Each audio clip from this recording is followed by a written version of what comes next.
Bismillahirrahmanirrahim. Assalamualaikum warahmatullahi wabarakatuh. Alhamdulillahirabbil alamin. Wassalatu wassalamu ala asrofil anbiya'i wal mursalin habibana wa nabiyyana wa sayyidina wa maulana Muhammadin sallallahu alaihi wasallam wa ala alihi wa ashabihi wa man tabi'ahum bi ihsanin ila yaumiddin. Ba'd. Qala Allah Ta'ala fi kitabihil karim, a'udzu billahi minasyaitonir rajim.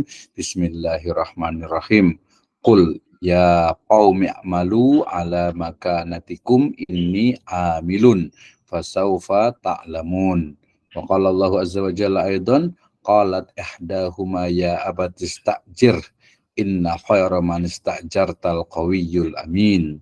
Wa qala Haruna huwa afsahu minni lisanan fa arsilhu ma yarid al saddiqni inni akhafu yukadzibun. Wa qala Allahu aidan, yani wa qala Rasulullah sallallahu alaihi wasallam fi riwayatin rawahul Baihaqi, innallaha yuhibbu idza amila ahadukum amalan ayyutqinahu wa aidan uqtul ajira ajrahu qabla ayyajifa araquhu au uruqahu. Wa fi riwayatin rawahul Bukhari wa Muslim, matlul ghaniyyi zulmun. Amma ba'd, fa inna astaqal hadithi kitabullah wa khairal huda huda nabiyyu sallallahu alaihi wasallam. Alhamdulillah, syukur Allah subhanahu wa ta'ala yang telah memberikan kepada kita kenikmatan iman, Islam, dan juga ihsan. Kemudian salawat dan salam sama-sama kita panjatkan kepada junjungan alam Habibana wa Nabiyana wa Sayyidana wa Maulana Muhammadin sallallahu alaihi wasallam, kepada para sahabatnya, serta orang-orang yang senantiasa mengikuti jejak sunnahnya hingga akhir zaman. Pertama, saya ucapkan terima kasih kepada seluruh mahasiswa di program studi Magister Pendidikan Agama Islam Street Sirajul Falah Bogor di kelas B3 ya. Mata kuliah kita, mari kita lanjutkan, yaitu di pengembangan manajemen SDM di Lembaga Pendidikan Islam. Baik, ini adalah mata kuliah ya, pertemuan yang ke-8 ya. Kita akan membahas bersama terkait dengan bagaimana lanjutan dari pertemuan yang kemarin, itu strategi lebih detail mengenai pengembangan manajemen SDM, sumber daya manusia, atau kemarin kita menyebutnya juga dengan sumber daya insani pada lembaga pendidikan Islam. Ya, saya awali dengan firman Allah Subhanahu wa taala dalam surat Az-Zumar ayat ke-40. Allah Subhanahu wa taala berfirman, a'udzubillahi minasyaitonirrajim, qul ya qaumi a'malu ala makanatikum inni amilun fasaufa ta'lamun. Katakanlah wahai kaumku, bekerjalah sesuai dengan keadaanmu, sesungguhnya aku dan bekerja pula, atau sesungguhnya aku akan bekerja pula, maka kelak kamu atau kalian akan mengetahuinya. Ya, ini adalah salah satu dari sabda atau firman Allah Subhanahu wa taala yang merupakan di dalamnya sabda dari Rasul ya, yang terkait dengan wahai kaumku ya, bekerjalah ya, beramalah ya sesuai dengan bidang kerja masing-masing, ini amilun. Sesungguhnya beliau juga ya amal, beliau juga bekerja melakukan aktivitas, fasaufa ta'lamun, maka kelak kalian akan mengetahui bagaimana kualitas dari amal, pekerjaan, dan juga berbagai aktivitas yang kita lakukan. Az-Zumar ayat ke-40. Kemudian juga dalam surat Al-Qasas ayat ke-26, ini adalah kisah dari Nabi Musa alaihi salam ya, di mana ya ketika Nabi Musa itu menolong ya dua orang perempuan yang akan memberikan minum kepada ternak-ternaknya ya, kemudian setelah menolong keduanya, kemudian Nabi Musa itu beristirahat ya, kemudian salah satu dari perempuan tersebut atau wanita tersebut mengatakan, qalat ihdahuma ya abati istajir. Ya, salah seorang dari kedua wanita itu berkata, ya abati, wahai ayahku, ambillah ia, yaitu Nabi Musa, sebagai orang yang bekerja pada kita. Ya, istajir, ya artinya disewa atau digunakan tenaganya. Inna khairu man istajartal qawiyyul amin. Ya, sesungguhnya orang yang paling baik yang kamu ambil untuk bekerja pada kita ialah orang yang qawi, yang kuat dan juga amin, dapat dipercaya. Ya, al-qawi ya laisa faqat fil jism, ya qawi itu kekuatan itu bukan hanya pada jisim, pada badan saja, pada tenaga fisik saja, tetapi juga dari sisi kecerdasan. Maka orang yang cerdas dan juga amanah itu adalah sebaik-baik karyawan, staf dan juga pegawai tentu saja. Al-Qasas ayat ke-26 ya. Kemudian di Al-Qasas ayat ke-34 juga ini adalah kisah juga Nabi Musa ya, di mana beliau bersabda ya, wa akhi Harun ya huwa afsahu minni lisanan, ya, dan saudaraku Harun dia lebih fasih lidahnya daripadaku, ya, fa arsilhu ma'iyya rid'an yusaddiquni inni akhafu ayyukadzibun, maka utuslah ia bersamaku sebagai pembantuku untuk membenarkan perkataanku, sesungguhnya aku khawatir mereka akan mendustakanku. Ya, jadi ini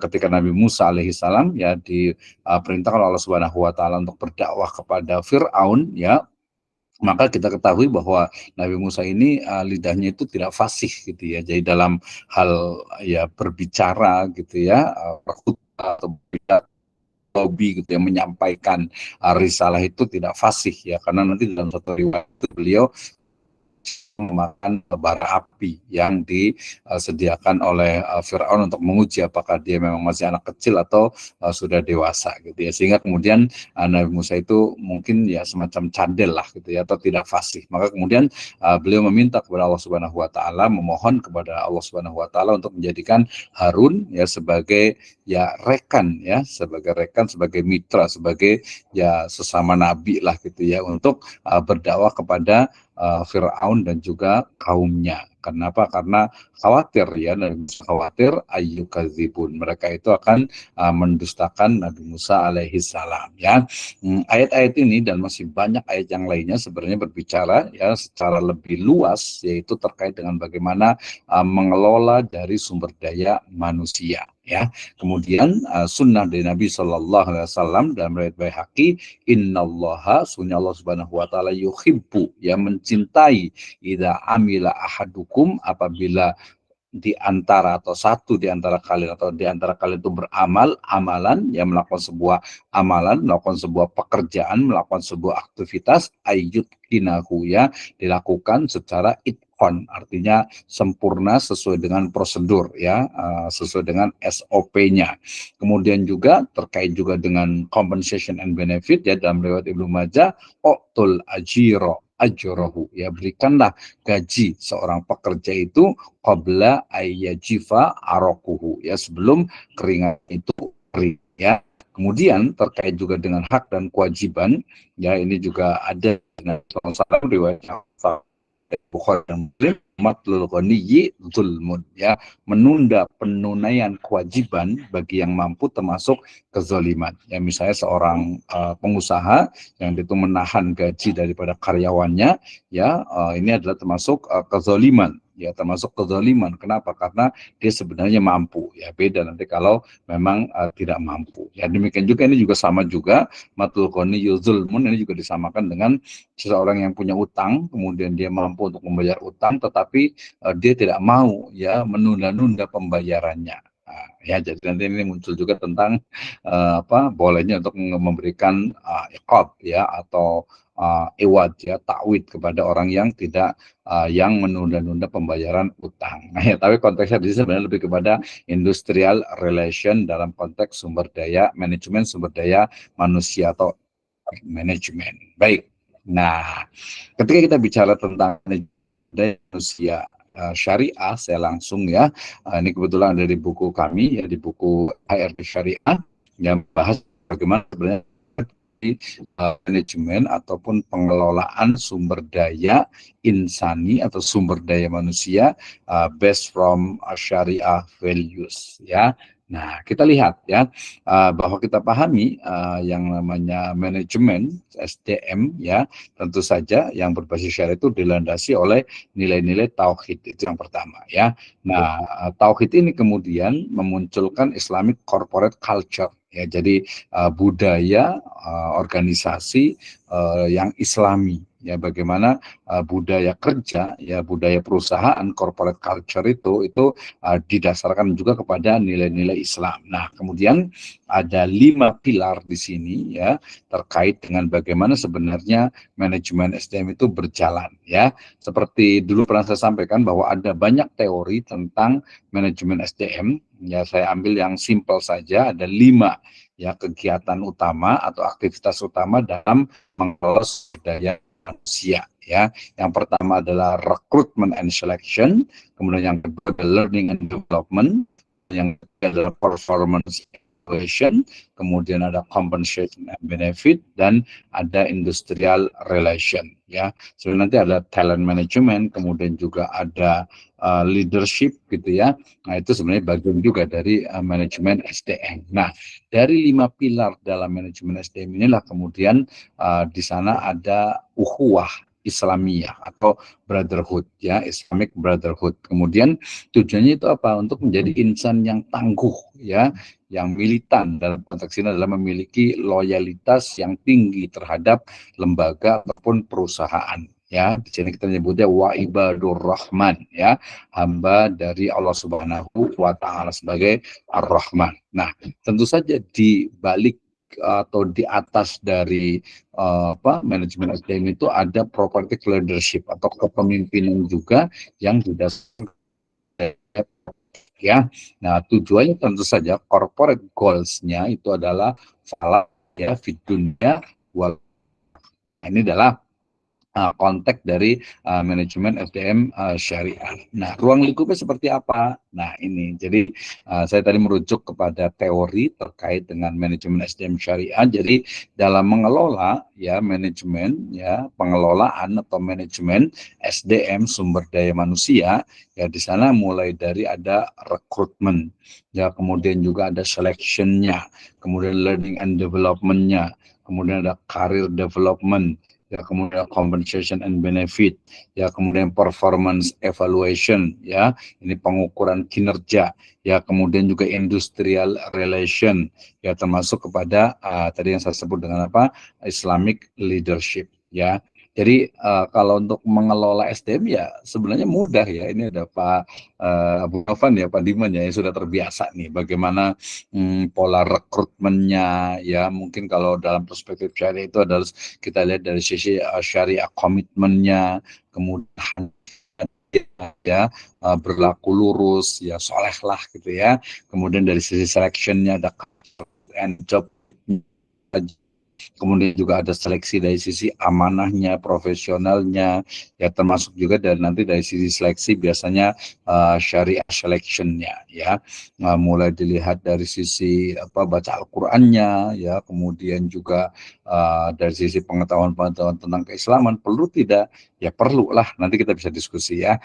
Baik ini bisa diterapkan dalam sebuah perusahaan ataupun juga di lembaga pendidikan. Ya, demikian juga training and development atau learning and development ya, di mana di sana harus ada mengandung ya unsur-unsur tauhidik konten ya, kemudian juga akhlak dan ukhuwah, termasuk juga fikih muamalah dalam kaitan dengan ketika seseorang itu bekerja, ketika seseorang itu melakukan kontrak di lembaga pendidikan misalnya, ya kemudian juga nilai-nilai kejuangan korporasi, visi dan misinya. Ini kan perlu disampaikan. Ya, nanti bentuknya sangat banyak sekali ya, dalam strategi ya. Kemudian career development sistem, jadi mana yang namanya ketika seseorang ini kita bicara tentang manajemen yang profesional ya. Nah, dalam itu ketika seseorang itu masuk ya ke sebuah lembaga pendidikan atau sebuah perusahaan, tentu saja dia kan tidak mungkin hanya misalnya dia jadi guru-guru terus gitu ya, jadi guru ya 15 tahun terus jadi guru. Memang sih memang dia mungkin juga jadi guru, tapi mestinya dalam konteks career development dia bisa menjadi mungkin bagian kurikulum ya, mungkin bagian dari wakil kepala sekolah gitu ya, bahkan mungkin bisa jadi kepala sekolah ketika memang sudah waktunya dan memiliki kemampuan untuk itu ya. Nah, kemudian jangan lupa juga yang agak sedikit riskan ya, yaitu tentang compensation and benefit ya, artinya bagaimana manfaat ya dengan imbalan ya, ketika seseorang itu ya meluangkan waktunya, tenaganya, keahliannya kan harus dibayar. ya, hal jazaul ihsan illa ihsan gitu ya. Nah, berarti kan harus jelas gitu ya. Kemudian juga ada fasilitasi ketakwaan dalam artian itu ketika seseorang itu ya mungkin perlu beribadah gitu kan, berarti harus ada tempat ibadah ya, mungkin dia mau untuk umroh ataupun haji dan sebagainya, itu kan juga bagian sebenarnya dari benefit ya yang diberikan oleh perusahaan ataupun lembaga pendidikan gitu ya. Nah, kemudian jangan lupa juga di sana ada equal treatment for basic need ya. Jadi ya harus melihat sebenarnya kebutuhan pokok dari karyawan, staf, pegawai atau guru ya, karyawan dalam ini saja gitu. Jadi ini untuk menentukan elemen-elemen dalam compensation and benefit ya, gitu saja, mukafa'ah, syarah, gaji gitu ya, umroh. Nah itu sama aja ya, hanya beda istilah saja. Intinya adalah imbalan atau ujroh yang diberikan oleh lembaga pendidikan, oleh perusahaan kepada karyawan, pegawai ataupun guru, dosen dan yang lainnya ya. Nah, kemudian juga performance evaluation ini sangat penting sekali ya. Tentu saja dalam sebuah perusahaan itu kan nggak mungkin orang itu sudah kerja kemudian tidak dievaluasi ya. Nah, tidak mungkin juga kemarin kita bicara tentang evaluasi itu adalah like and dislike gitu ya. Oh, ini saya suka ini, yaudah dipertahankan. Ya, oh saya nggak suka ini, kinerjanya bagus, tetap aja udah hilangkan saja gitu ya. Nah, ini tentu saja dalam konteks manajemen ya, baik yang syariat atau umum ya tidak seperti itu. Artinya betul-betul performance evaluation, evaluasi pengukuran kinerja karyawan, pegawai, ya guru, ustadz ataupun dosen itu perlu disebutkan atau perlu dibakukan tentu saja ya. Nah, seperti apa? Nanti kita akan lihat pengembangan dan juga kita bisa diskusi. Yang ya konteksnya di sini sebagian seolah itu ke perusahaan, padahal tidak ya. Mesti dari ukhuwah, kemudian juga nanti bagaimana masing-masing pegawai itu juga dilindungi, mereka juga diberikan kebebasan untuk misalnya berasosiasi ya. Makanya kalau guru itu kan ada pergunu misalnya gitu ya, ada asosiasi guru madrasah gitu ya, guru bidang studi misalnya, kemudian MGMP dan yang lainnya, itu sejatinya juga bagian dari industrial relation sebenarnya, yang memberikan bukan hanya haknya saja dari guru, tapi juga memberikan juga pandangan-pandangan baru, pengembangan-pengembangan baru dari berbagai pengetahuan yang mestinya mereka kuasai ya. Kemudian leadership, ini terkait dengan bagaimana property leadership atau kepemimpinan itu juga menjadi bagian dalam manajemen SDM. Kita akan lihat bagaimana seorang leader, seorang pemimpin itu betul-betul menguasai ya dari kepemimpinannya itu ya. Jangan sampai tadi seorang pemimpin misalnya dengan mudah dia reaktif misalnya gitu ya, dengan cepat mungkin langsung memutuskan tanpa adanya kompromi, tanpa adanya pertimbangan ya, mungkin dari second opinion dan sebagainya. Ini banyak terjadi. Bisa saya pengalaman ya beberapa lembaga pendidikan gitu ya, lebih dari 5 lembaga pendidikan, banyak beberapa kekurangan dari leader, dari pemimpin atau pimpinan ya, yang kadang dia apa ya, terlalu mungkin ya kalau saya dari sisi leadershipnya banyak ya, karena kalau bicara tentang leadership ini kan sangat banyak sekali, mulai dari kepemimpinannya, kemudian juga komunikasinya, kemudian juga pendekatannya ya, kemudian juga mungkin performance-nya dan sebagainya, itu menjadi bagian juga dalam manajemen SDM. Nah, tentu saja dalam konteks Islam itu adalah merujuk kepada surat Al-Ahzab ayat ke-21. A'udzubillahi minasyaitonirrajim. Bismillahirrahmanirrahim. Laqad kana fi Rasulillahi uswatun hasanah. Ya, sungguh telah ada pada di Rasul sallallahu alaihi wasallam uswah hasanah. Maknanya apa? Bahwa uswah hasanah, kedua contoh teladan ya pada diri leader itu menjadi sebuah keniscayaan. Nah, dari sini rekrutmen, selection, learning and development, career development, compensation and benefit, performance evaluation, kemudian juga industrial leadership, itu adalah bagian dari pengelolaan sumber daya manusia, baik itu di sebuah perusahaan ataupun di lembaga pendidikan Islam tentu saja.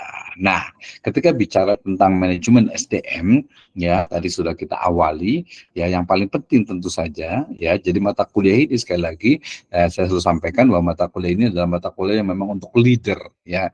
Jadi bukan hanya untuk menjadi seorang istilahnya guru biasa, tetapi guru yang memang dalam konteks struktur organisasi itu menjadi seorang pimpinan, baik itu top management ataupun middle management ya, ataupun juga lower management ya. Misalnya dia menjadi seorang guru juga mestinya juga memahami gitu ya, di seorang misalnya bagian kepegawaian gitu ya, bagian HRD, bagian penggajian, bagian mungkin kesiswaan, bagian alumni dan lain sebagainya, dia juga mestinya memahami. Tapi specifically mata kuliah ini memang ya karena manajemen SDM adalah untuk manajer SDM, dan di beberapa lembaga pendidikan ya biasanya kepala sekolah yaitu kadang merangkap menjadi manajer SDM ya.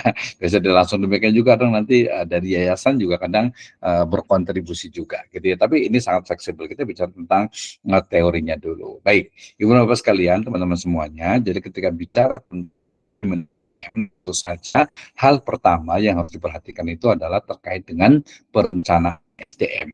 Ya, mulai dari identifikasi kebutuhan tenaga kerja. Ya, misalnya saya mau membuat sebuah pondok pesantren misalnya gitu ya, maka saya harus pastikan bahwa oke, saya memerlukan misalnya mudir, ya mudir idari misalnya gitu ya, direktur, ya kemudian ada direktur harian, ya kemudian nanti mungkin ada kepala sekolah, kemudian ada kepala asrama, ya kemudian nanti ada bagian keuangan tentu saja, nanti ada bagian kesantrian, ya bagian misalnya dapur gitu ya, kemudian bagian sarpras gitu ya, bagian security ya, bagian tata usaha, sangat banyak sekali, sehingga harus diidentifikasi kebutuhan tenaga kerja tersebut ya. Kalau masa kecil ya biasanya tadi owner ya, kepala sekolah gitu ya, mungkin karena kepala sekolah kadang merangkap juga di beberapa gitu, atau mungkin ke yayasan gitu ya, bisa juga. Tapi intinya adalah perencanaan SDM, yaitu mengidentifikasi kebutuhan tenaga kerja ya. Jadi perencanaan SDM itu akan efektif apabila kunci untuk memastikan lembaga pendidikan itu memiliki tenaga kerja yang tepat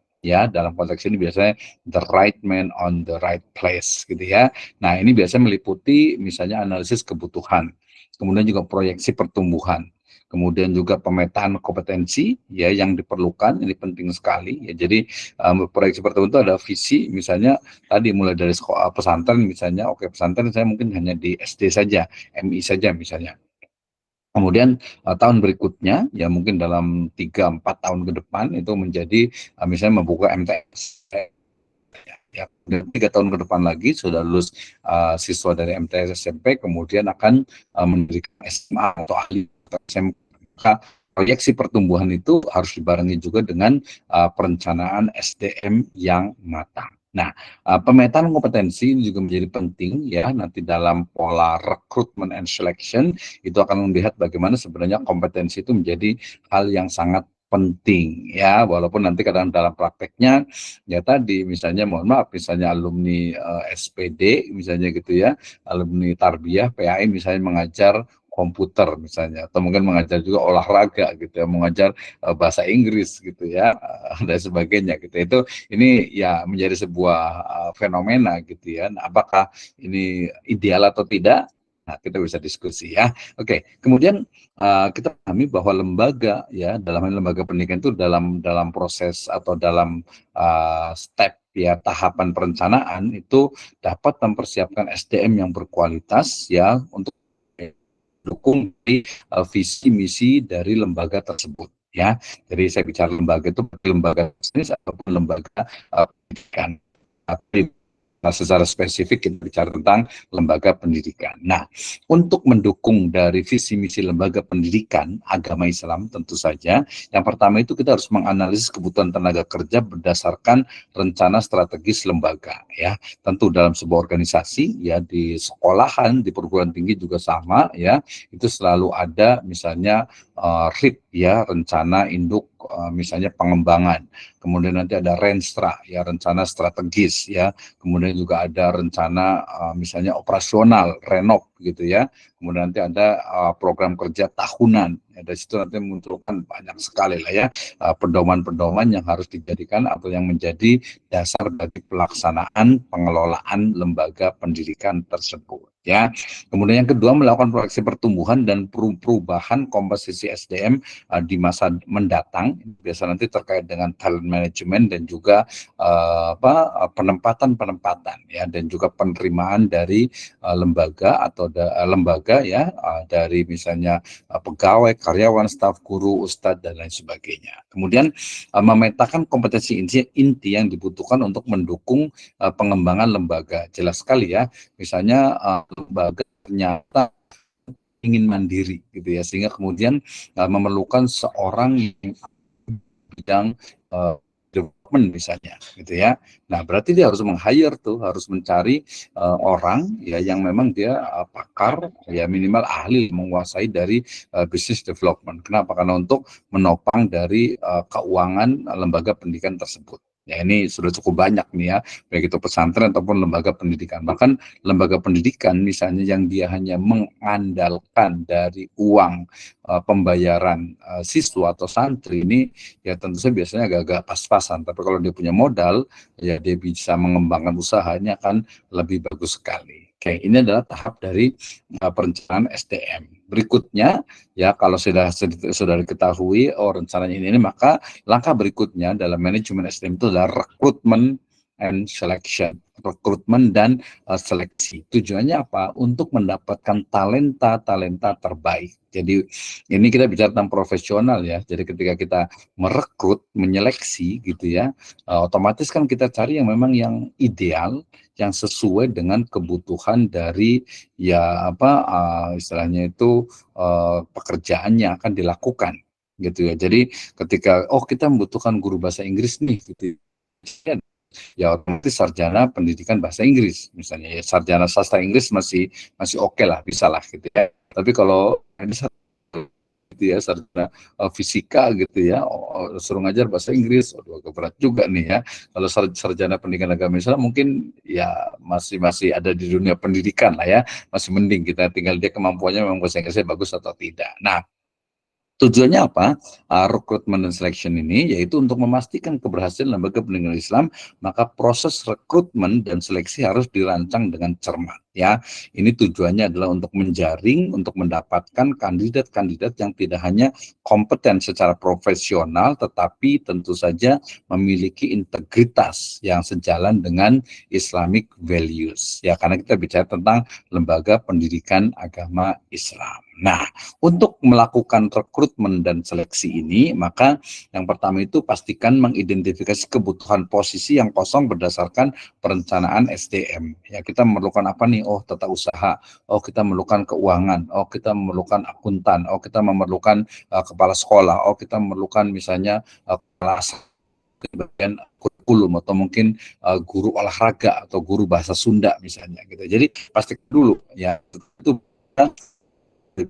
Nah, setelah itu baru kita mengiklankan lowongan melalui saluran yang efektif untuk mencapai calon terbaik. Ya, berarti dalam hal ini adalah iklan, artinya ya menyampaikan, mengiklankan ya, dalam bahasa Arab itu ya. Jadi ada iklan lowongan itu ya. Nah, ini baik secara elektronik ya, di misalnya di website ya, di blog mungkin gitu ya, di official website-nya, atau mungkin melalui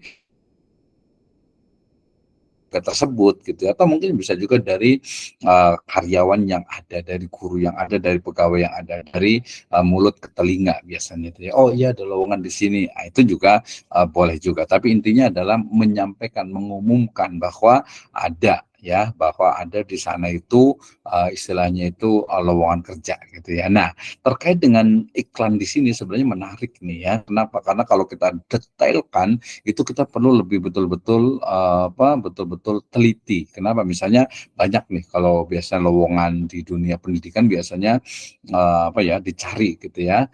We are hiring gitu ya. Guru guru pendidikan agama Islam, Muslim atau Muslimah ya, taat beragama. Misalnya mau tidak merokok gitu ya.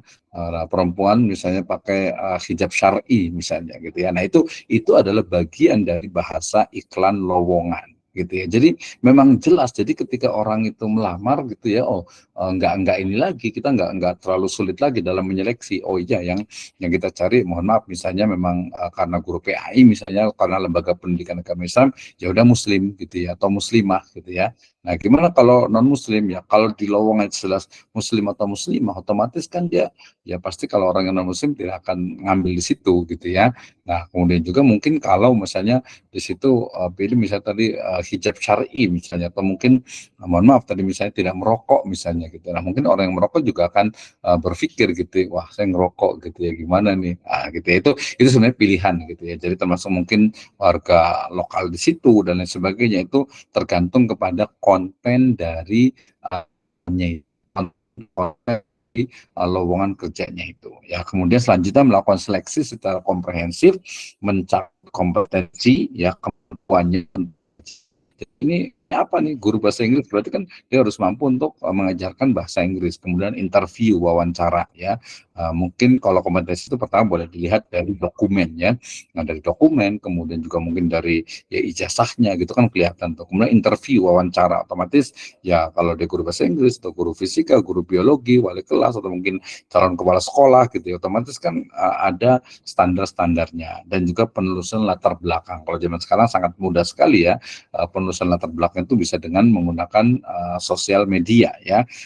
Saya beberapa kali ketika interview ya, baik itu karyawan ataupun juga kadang seleksi beasiswa, itu biasanya mana Facebooknya, mana Instagramnya, mana misalnya LinkedIn-nya gitu ya, itu akan kelihatan, oh dia memang kesehariannya begini, kelihatan. Jadi itu kelihatan, itu udah nggak bisa dibohongi lagi gitu ya. Kalau kita membutuhkan gitu ya. Kemudian memastikan bahwa kandidat itu memang memenuhi kualifikasi ya, dan juga jelas dia memiliki visi misi yang sesuai dengan lembaga pendidikan agama Islam ya, lembaga pendidikan Islam dalam hal ini gitu. Jadi dia punya loyalitas, dia punya kemampuan, dia juga memiliki visi misi yang sama dengan perusahaan. Itu udah biasa nih ya kayaknya. Oke, lanjut. Berikutnya adalah kompetensi competence development. Bagaimana setelah tadi karyawan itu sudah masuk ke lembaga pendidikan kita, maka perlu ditingkatkan ya kualitas karyawannya ya. Yang sudah bagus ya berarti ya lebih bagus lagi, lebih istimewa ya. Yang mungkin masih kurang ya berarti perlu ditingkatkan. Makanya biasanya ada masa-masa training gitu ya, 2-3 bulan gitu, ada yang 1 bulan gitu ya. Kenapa? Karena kita pahami bahwa lembaga pendidikan Islam yang unggul itu mesti ya memastikan kualitas SDM itu terus meningkat ya. Kenapa? Karena kompetisi, persaingan itu sangat ketat sekarang ini ya. Maka program pengembangan kompetensi yang terencana ya, ada plan-nya, kemudian juga continue, berkesinambungan, berkelanjutan, itu dapat menjadikan karyawan itu beradaptasi dengan tantangan zaman ya. Biasanya ini mencakup tentang pelatihan teknis, pengembangan leadership, kemudian pembinaan nilai Islami tentu saja gitu ya. Nah, biasanya ini mulai dilihat nih kalau kita sudah sampai kepada pengembangan kompetensi, itu bisa memetakan kesenjangan kompetensi karyawan melalui analisis kebutuhan pelatihan. Ini masuk ke dalam learning and development atau training and development. Jadi karyawan jenuh, ya guru mulai jenuh gitu ya, mau study trip dilarang lagi sekarang gitu ya. Masih boleh juga, nah perlu ada refreshing gitu ya. Nah, refreshnya itu tadi bisa jadi mungkin dari sisi teknisnya, kemampuannya, atau mungkin semangatnya dan lain sebagainya. Kita bicara juga itu dari, berarti pertama itu dari sisi analisis kebutuhan pelatihan. Ini pelatihan apa yang dibutuhkan nih? Misalnya, ini misalnya komputernya gitu ya, Microsoft Office-nya misalnya agak kurang nih. Perlu ditambahkan, ya udah berikan Microsoft Office-nya gitu ya. Kemudian mungkin dari sisi ini nih, misalnya sosial media nih perlu diajarkan nih biar punya akun-akun YouTube, akun misalnya TikTok gitu yang bisa bisa bermanfaat lah gitu ya. Itu diajarkan juga, atau mungkin digital marketing misalnya gitu ya, atau mungkin semangat keislamannya nih biar roh Islam itu bagus ya. Bikin apa nih? Bikin mabit misalnya gitu ya, bikin kegiatan-kegiatan tarbiyah ruhiyah misalnya dan lain sebagainya ya. Jadi di sini kita harus identifikasi dulu, analisis dulu kebutuhan pelatihannya, kemudian baru dirancang program pelatihan. Tentu saja ini yang sesuai dengan visi dari lembaga ya dalam kebutuhan pengembangan karyawan. Nah, tujuannya apa? Ini mendorong berkelanjutan, ya, bisa melalui mentoring, kemudian juga coaching gitu ya, kemudian juga pengembangan tempat ketika seseorang itu masuk misalnya di lembaga pendidikan, oke, masuk mungkin dia hanya sebagai karyawan, dia mungkin hanya sebagai tata usaha, ya, tapi kemudian ternyata dia kuliah lagi gitu ya. Ketika dia kuliah lagi, ketika dia sudah lulus menjadi sarjana, misalnya bisa saja dia tidak jadi karyawan lagi, tapi tidak jadi tata usaha lagi, dia bisa menjadi guru misalnya gitu ya.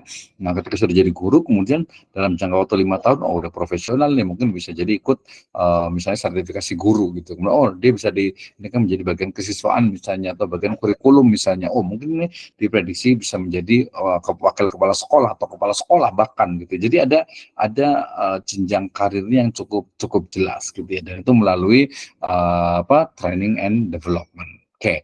Kemudian seorang karyawan ya, kemudian pegawai, guru ya, itu pasti ya biasanya itu terkait dengan salah satu ya, tidak semuanya ya, motivasi kerjanya itu adalah remunerasi ataupun compensation and benefit. Konteks itu tentu saja sistem remunerasi itu harus adil dan kompetitif ya, tetapi disesuaikan dengan atau kemauan dari lembaga tentu saja. Ya, kenapa? Ya, remunerasi ini, gaji ini walaupun tidak menentukan ya, tapi menjadi kunci untuk memotivasi karyawan di lembaga pendidikan Islam. Tadi saya katakan tidak semuanya ya, atau tidak secara keseluruhan, tapi menjadi bagian ya, bagian dari ya komponen yang memotivasi seseorang itu untuk bekerja, untuk mengajar dan sebagainya gitu. Karena dapat gajian biasanya ya semangat gitu ya.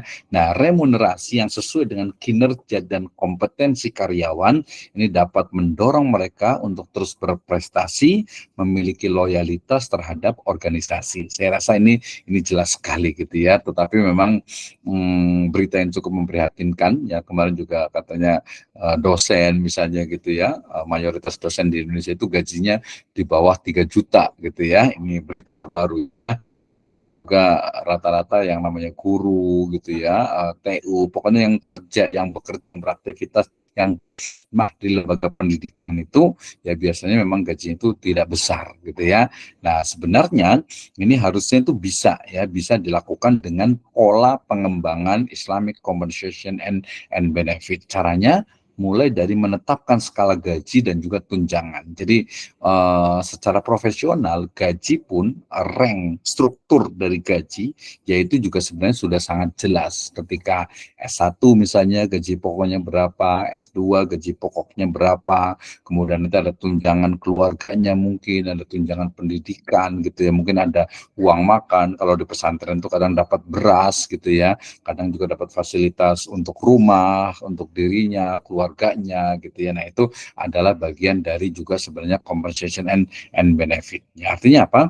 Jadi skala gaji dan tunjangan ini bersaing dengan pasar sehingga dapat menarik dan mempertahankan talenta terbaik. Ya, jadi dalam konteks manajemen SDM itu kadang kalau misalnya ada keluar masuk pegawai dan itu ritmenya itu terlalu cepat gitu ya, maka itu menunjukkan dari ketidakpuasan manajemen yang ada gitu ya.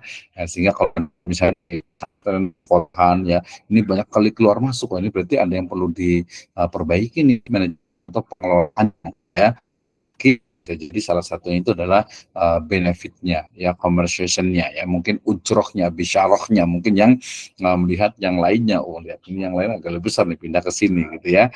Nah, itu kemudian juga jangan lupa mengaitkan insentif dengan pencapaian kinerja individu dan kontribusi terhadap tujuan organisasi. Ini juga yang paling penting tadi, sekalipun dia ada struktur gaji gitu ya, tetapi juga mesti dilihat dari sisi kontribusinya ya, dan juga kinerjanya. Makanya nanti ada dalam pola manajemen yang paling banyak itu adalah tentang kinerja ya. Skripsi, tesis, disertasi itu juga yang paling banyak membahas itu adalah tentang kinerja dari karyawan, pegawai, guru, dosen gitu ya. Karena ingin mengukur memang sebenarnya mereka punya kinerja yang bagus tidak sih ya. Sehingga nanti efeknya adalah terkait dengan apa? Remunerasi ya. Seorang yang memiliki kinerja yang bagus tentu saja mestinya dia akan mendapatkan bonus gitu ya. Sementara mungkin ada pegawai, karyawan, ustadz atau guru ya yang mungkin kerjanya itu kurang, ya datang mungkin ya lambat gitu ya, sering terlambat, mengajar juga kadang suka terlambat masuknya, kalaupun masuk on time biasanya kinerjanya, kemampuannya, semangatnya itu juga kurang ya, datang belakangan, pulang duluan gitu ya, kemudian juga kurang memiliki ya loyalitas lah terhadap lembaga. Nah ini perlu diberikan ya, ya sesuai tadi ya, sesuai dengan apa kinerjanya.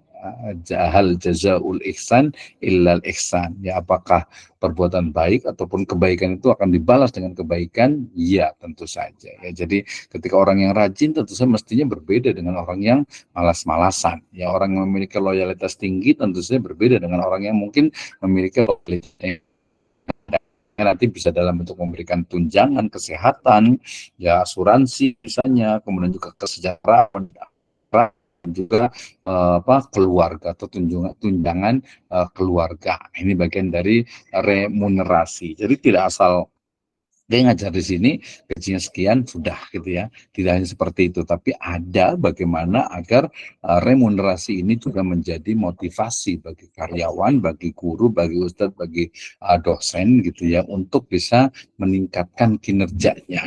Kenapa? Pasti ya kadang itu ya ketika seorang itu misalnya ya guru misalnya gitu ya, guru yang bekerja di lembaga pendidikan, ya lihat temannya, temannya malas-malasan aja, gajinya tetap kok nggak ada potongan gitu, ngapain saya rajin-rajin. Nah, kadang ada yang seperti itu gitu ya, ada dosen misalnya ngapain rajin-rajin, ini juga sama aja gaji juga mau rajin mau nggak juga segitu-gitu juga. Wah ini berarti pola job evaluationnya atau ukuran atau pengukuran kinerja itu mungkin kurang berjalan ya, sehingga kadang ya mudah sekali orang kemudian memberikan SP1, SP2 gitu ya. Kenapa? Karena tidak melihat dari kinerja, padahal mestinya gitu ya dilihat dulu nih benar nggak sih karyawannya rajin. Nah, buktinya ada absensinya.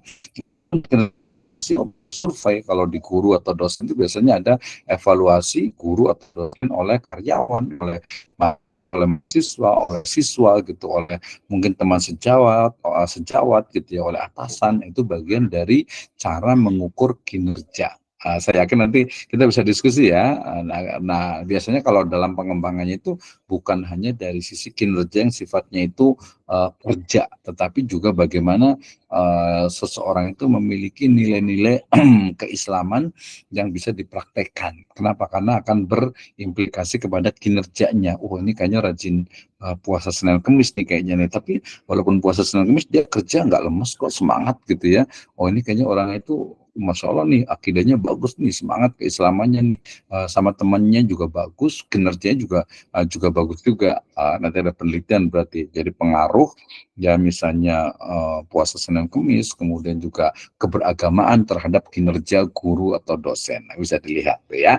Oke, ini adalah sistem remunerasi. Berikutnya adalah manajemen kinerja, yaitu tadi bagaimana mengukur dan mengevaluasi kinerja. Ini menjadi sangat-sangat penting sekali. Kenapa? Karena manajemen kinerja efektif ya di lembaga pendidikan Islam itu menjadi kunci ya untuk menjaga produktivitas dan akuntabilitas karyawan. Ya misalnya ada orang tua santri, orang tua siswa gitu ya, atau mungkin customer yang merasa dikecewakan misalnya gitu ya. Nah ini kenapa nih? Atau mungkin jumlah dari misalnya peserta didik misalnya berkurang, kenapa nih? Ada apa nih gitu ya? Atau mungkin customer itu berkurang misalnya, kenapa nih? Wah jangan-jangan dari karyawannya nih, karyawannya mungkin dia kurang ramah gitu ya, mungkin dia itu agak judes gitu ya, sama customer gitu ya, kurang aware gitu ya, kurang peduli gitu ya dan sebagainya gitu, sehingga kemudian ini jadi perlu diuji nih atau perlu diukur nih berarti gitu ya. Nah berarti sistem pengukuran dan evaluasi yang komprehensif ya, ini meliputi mengidentifikasi kekuatan, kelemahan ya, kemudian juga peluang ya dari pengembangan karyawan ya, kayak analisis SWOT lah, kita bisa lihat ya misalnya oh ini kayaknya rajin nih, kayak kita prediksikan kita promosi promosikan nih ke depan tuh mungkin menjadi bagian kesiswaan gitu ya. Oh ini kayaknya cukup bagus nih leadershipnya udah jadi bagian misalnya nanti kepala bidang apalah gitu ya, kepegawaian misalnya gitu ya. Oh ini kayaknya dari sisi kecerdasan bagus nih. Oh ini bagian kurikulum nih. Ya oh ini kayaknya bagus apa koneksinya ini bagus networknya kayaknya di bagian PR misalnya public relation misalnya ya humas misalnya. Nah itu harus ada ukurannya. Caranya bagaimana? Ya pertama tentu saja dalam manajemen kinerja ini adalah menetapkan indikator kinerja utama yang sesuai dengan peran dan tanggung jawab karyawan. Ya, jadi apa nih? Ya kalau kita menyebutnya dengan IQ ya, IQ ya. Jadi tugas utamanya itu apa gitu ya. Misalnya kalau seorang guru ya tugas utamanya itu mengajar, kemudian juga mengajar metodologinya seperti itu saja gitu ya, maka ya berarti evaluasinya kurang dong berarti gitu ya, kinerja utamanya aja kurang, apalagi yang berikutnya gitu yang tidak utama gitu ya. Nah itu harus ya, kemudian melakukan penilaian kinerja berkala dengan metode transparan dan objektif ya, makanya nanti ada evaluasi ya, baik dalam bentuk kuesioner misalnya ataupun juga supervisi dan lain sebagainya. Jadi akan kelihatan oh orang ini rajin nih misalnya Senin itu datang gitu ya. Kadang weekend itu juga masuk itu kegiatan-kegiatan lembaga dia juga rajin gitu ya. Nah itu berarti oh ini berarti bagus nih gitu ya. Tapi dia harus berkala, bukan oh 6 bulan sekali gitu ya. Sebulan sekali masih oke lah, masih mending gitu ya. Tapi kalau sampai 3 bulan sekali, 3 bulan sekali, itu bukan evaluasi gitu ya. Kenapa? Karena untuk melihat ini sebenarnya memang rajin nggak sih gitu ya. Dan ini biasanya kita menggunakan banyak sistem ya, mulai dari top manajemennya ya, kemudian juga teman sejawatnya, kemudian juga mungkin dari customer-nya kan. Ya, ini banyak sekali lah penilaian kinerja. Kemudian memberikan umpan balik konstruktif untuk karyawan untuk mendorong perbaikan dan peningkatan kinerja. Ya, jadi bukan hanya juga dibiarkan gitu ya, bukan hanya dibiarkan, tapi ketika seorang karyawan, seorang guru, seorang pegawai misalnya males-malesan gitu ya, ya kita kasih inilah apa konstruktif, saran konstruktif gitu ya. Kenapa? Gitu alasannya apa? Nah itu biasanya sih itu tugas HRD. Tapi kalau di lembaga pendidikan kecil ya biasanya kepala sekolah juga, kadang juga yayasan turun juga gitu ya. Tapi secara itu adalah bagian HRD atau bagian kepegawaian lah gitu ya. Sekarang personalia dulu juga menyebutnya itu ya. Nah kemudian menghubungkan hasil penilaian kinerja dengan keputusan pengembangan karir dan sistem remunerasi tadi ya. Jadi kenaikan gaji itu dipengaruhi juga jelas ya oleh dari kinerja ya seseorang ya. Demikian juga pengembangan keputusan karir, apakah dia bisa naik pangkat, promosi gitu ya. Nah itu juga dari kinerjanya. Nah, tentu saja ya, kinerja di sini tadi lagi-lagi bukan like and dislike, tetapi betul-betul objektif dan bisa dipertanggungjawabkan. Oh, dia memang sering datang terlambat, buktinya mana? Ini absensinya kelihatan gitu ya. Oh, ini dari banyak orang itu ternyata dia juga udah tahu kok orang sering datang terlambat, atau mungkin dia ngajar di kelas itu kayak gitu-gitu aja gitu. Jadi banyak nih siswa yang bosan dengan dia gitu ya. Ya banyak misalnya itu mahasiswa yang nggak suka dengan dia itu kenapa, bukan nggak suka, artinya uh, nggak sesuai dengan mungkin model pembelajarannya, materi yang diberikan, kemudian juga sikapnya gitu ya. Nah itu gitu ya. Nah ini manajemen kinerja ini bisa lebih detail lagi, kayaknya nanti bisa jadi materi untuk UASnya. Nah, pengembangan karir jangan lupa. Jadi membuka peluang bagi pertumbuhan dan juga pengembangan karir karyawan. Ya, ini kenapa? Karena biasa nanti terkait dengan apa?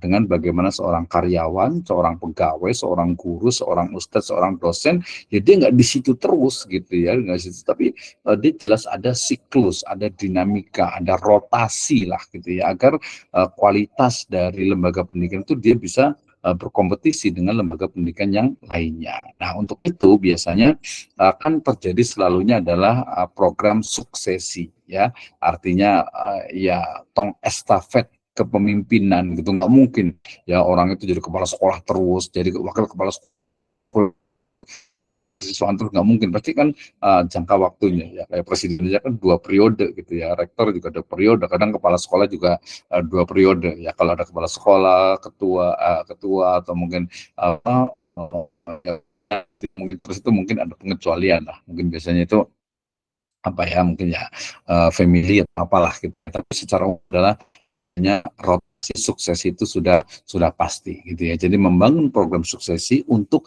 mengidentifikasi dan mengembangkan pemimpin masa depan gitu ya. Saya yakin sekali nih, ini kayaknya udah banyak yang ahli bidang ini ya. Kemudian menyediakan program rotasi pekerjaan untuk memperluas kompetensi dan pengalaman karyawan gitu ya. Saya kebetulan kalau di perguruan tinggi itu di ya paling sering dosen, kemudian jadi kaprodi, jadi sekretaris LPPM, menjadi ketua LPPM, kemudian pernah juga jadi direktur pasca, menjadi kaprodi gitu ya. Jadi ya udah banyak, jadi hampir semua ya jadi tahu gitu. Jadi secara umum itu misalnya manajemen perguruan tinggi itu sudah paham gitu ya, sudah paham. Yang belum pernah itu jadi keuangan gitu, karena backgroundnya bukan bagian keuangan gitu ya. Dan keuangan itu biasa dipegang oleh orang-orang tertentu biasanya gitu ya. Yang pasti saya lebih profesional lah di dosen lah gitu ya. Oke, kemudian memberikan kesempatan aplikasi yang selaras dengan rencana pengembangan karir individu ya. Sekarang itu sudah sertifikasi, ya, sertifikasi, dosen sertifikasi, kemudian perpustakaan pustakawan juga harus tersertifikasi, ya tata usaha juga harus tersertifikasi, tenaga kependidikan juga harus tersertifikasi gitu ya. Jadi semua itu serba sertifikasi untuk memang menjaga kualitas dari karyawan ya atau orang yang melakukannya ya. Menerapkan sistem manajemen talenta untuk mengelola dan mengembangkan pool kompetensi dari karyawan, talent management ini biasa di perusahaan tuh ya. Jadi talent management itu dimulai dari cara kita merekrut ya tenaga-tenaga yang berkualitas ya, kemudian juga bagaimana menjaga agar dia itu tidak pindah ke lain hati gitu ya, ya tentu saja dengan berbagai fasilitas, remunerasi dan peluang karir yang cukup jelas. Itu adalah talent management ya. Oke, berikutnya. Ya, yang berikutnya adalah terkait dengan hubungan industrial, ngajar dulu ya. Ya, terkait dengan hubungan industrial ini menciptakan lingkungan kerja yang kondusif ya. Bagaimana membangun hubungan industri yang sehat dan harmonis ini merupakan kunci untuk menciptakan lingkungan kerja yang kondusif di lembaga pendidikan Islam ya. Ini melibatkan pengelolaan komunikasi yang efektif, pembinaan kesejahteraan karyawan dan juga penyelesaian perselisihan dengan bijak tentu saja ya. Ini kaitannya biasanya juga dengan leadership ya, di mana harus terjadi komunikasi yang terbuka antara dan karyawan gitu ya. Jadi ya win-win solution. Makanya nanti dalam konteks dalam syariat itu biasanya konsepnya itu adalah tadi ukhuwah gitu ya. Jadi mitra. Jadi antara pekerja dengan pengusaha, dia bukan hanya bos dengan istilahnya itu karyawan gitu ya. Bukan hanya pemilik dengan karyawan, tapi bagaimana karyawan itu juga merasa memiliki dari perusahaan tersebut. Jadi konteks ukhuwah itu sangat ditekankan ya. Tapi dalam konteks Indonesia dalam konteks hubungan industrial sebenarnya memfasilitasi komunikasi yang terbuka. Jadi jangan sampai nanti diam-diam saja karyawan, pegawai, guru, staf atau dosen gitu ya, ketika ada masalah harus disampaikan. Ya, itu saya menyediakan mekanisme pengaduan yang transparan dan dapat diakses untuk menampung isu-isu dari karyawan. Jadi baik itu dalam bentuk mungkin ada kotak pengaduan ya, atau mungkin bisa juga mengakses langsung gitu ya, artinya bisa langsung berbicara ya. Ada waktu-waktu khusus biasanya untuk curhat dan lain sebagainya gitu. Itu adalah pola komunikasi yang ideal ya. Kemudian juga menerapkan kebijakan ketenagakerjaan selaras dengan peraturan dan sejalan dengan nilai-nilai Islam ya. Sekarang ini kan ada banyak sekali ya, terutama nanti kalau di perusahaan ya, di guru juga sama ya. Makanya ada organisasi-organisasi profesi guru yang itu adalah tujuannya adalah ya memberikan hak mereka para guru itu gitu ya. Nah, nanti tentu saja ini biasanya agak sedikit dilematis, terutama nanti terkait dengan ya peraturan perundang-undangan, apalagi sekarang dengan munculnya undang-undang cipta kerja gitu ya. Cipta kerja juga kita diskusikan ya. Mendorong pembentukan serikat pekerja sebagai wadah penyampaian aspirasi karyawan secara terorganisir. Ini biasa spesifiknya itu adalah untuk di lembaga bisnis. Kalau di lembaga pendidikan itu kayaknya serikat pekerja itu ya tadi paling organisasi-organisasi profesi biasanya. Nah, kemudian mengelola kesejahteraan karyawan atau pengelolaan kesejahteraan karyawan ini tujuannya adalah untuk menjaga kepuasan dan loyalitas. Ya, jadi seorang guru, seorang ustadz, seorang dosen, seorang karyawan, pegawai, yang mestinya memang dipastikan oleh lembaga itu kesejahteraannya ya melalui berbagai upaya agar meningkatkan kepuasan dan juga loyalitas ya, mulai dari menyediakan tunjangan ya, mungkin ada asuransi atau jaminan kesehatan dan juga fasilitas yang memadai bagi karyawan dan keluarganya. Nah, ini biasanya yang menjadi permasalahan nih biasanya gitu ya. Ya ini tentu saja disesuaikan ya, misalnya memberikan tunjangan kesehatan dan asuransi yang komprehensif untuk menjamin keamanan finansial karyawan. Kemarin saya sempat sudah cerita ya tentang ada satu pesantren juga, biasanya itu mereka juga sudah ketika karyawannya atau anak keluarga, maka ada yang dijamin 100%, ada yang 75%, ada yang 50% ya, obat dan biasanya gratis. Jadi pastikan juga karena kesehatan itu adalah bagian dari kebutuhan tentu saja karyawan gitu ya. Nah, kemudian menyediakan juga fasilitas rekreasi dan ruang ibadah untuk meningkatkan kesejahteraan dan juga spiritualitas karyawan. Jelas ya. Jadi rekreasi tadi mungkin ada misalnya family gathering gitu ya. Kemudian juga ada musola atau masjid gitu, itu juga menjadi hal yang cukup jelas juga. Menerapkan sistem penghargaan BKR yang berprestasi untuk mendorong motivasi dan loyalitas ya, makanya ada karyawan terbaik setiap tahun, ada guru terbaik, ada guru yang paling disukai misalnya gitu ya, guru favorit misalnya. Ini juga menjadi bagian dari ya bahasa dalam arti itu ritual untuk tahunan, artinya menjadi semacam momen ya, bukan ritual ya, momen tahunan yang juga membuat loyalitas akan semakin tinggi tentu saja ya. Ini adalah pengelolaan dari kesejahteraan karyawan. Dan ini maka terkait dengan bagaimana pengembangan manajemen SDM, kita lihat mulai dari kita mengelola rekrutmennya ya. Jadi pola manajemen rekrutmen manajemennya itu apa yang sudah terjadi, apa yang sudah terlaksana, dan bagaimana cara mengembangkannya ya. Yang kedua adalah seleksinya, bagaimana seleksi yang betul-betul transparan, akuntabel ya, amanah dan profesional, sehingga nanti menghasilkan karyawan, guru, ustadz, dosen, pegawai yang memang sesuai dengan apa yang dibutuhkan. Kemudian setelah karyawan, guru, ya pegawai, dosen gitu ya ada di dalam lembaga, berikutnya harus dilakukan learning and development atau training and development. Ya, artinya bahwa training and development-nya itu disesuaikan dengan kebutuhan dari lembaga, ya tentu saja disesuaikan juga dengan budgetnya juga ya. Kemudian juga jangan lupa nilai-nilai visi misi, nilai-nilai kejuangan, nilai-nilai keislaman itu juga menjadi bagian dari materi yang harus di learningkan, harus di trainingkan, harus dilatih. Kemudian career development ini juga menjadi penting, karena nanti orang pegawai ya, karyawan itu paham ketika dia masuk dalam jangka waktu berapa dia bisa naik remunerasi juga dalam compensation and benefit. Dalam manajemen compensation and benefit, pengelolaan keuangan atau gaji, bisyarah ya ataupun juga ujroh, maka perlu diperhatikan konsep keadilan dan juga bagaimana manfaat yang terkait dengan imbalan ya, fasilitas ketakwaan, equal treatment dan juga equal treatment for basic need, dan juga tadi yang belum kita sempat bahas itu adalah zakatnya ya, kalau dia sudah masuk ke dalam haul dan nisab gitu ya. Makanya kalau guru sih nggak terlalu banyak biasanya gitu ya, nggak terlalu banyak sehingga mungkin belum sampai nisabnya. Ya, kemudian juga dari performance evaluation ya, dari pengukuran kinerja ya, ini bisa dari sisi kinerja keprofesionalnya ya, ada kinerja utamanya, ada kinerja tambahannya, dan juga kinerja ketakwaan. Itu ini orang Masya Allah nih sholat berjamaah terus nih, rajin nih ya, dia juga ngaji rajin juga, tapi dia juga bagus. Ya, kemudian industrial relation ini terkait dengan asas dari persaudaraan, wadah majelis insan korporasi ya.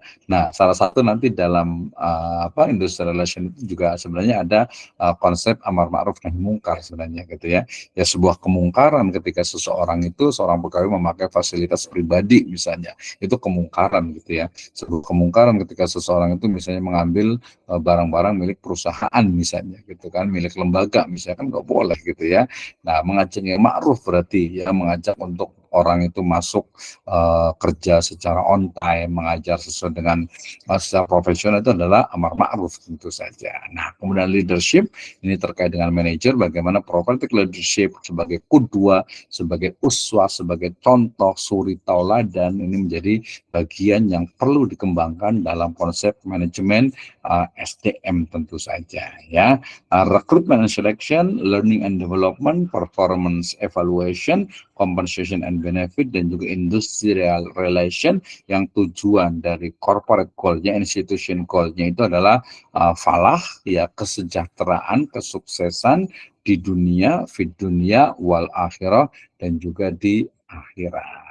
Nah, demikian ya materi saya, cukup panjang kali lebar terkait dengan bagaimana dan juga pangan dari sumber daya manusia yang ada.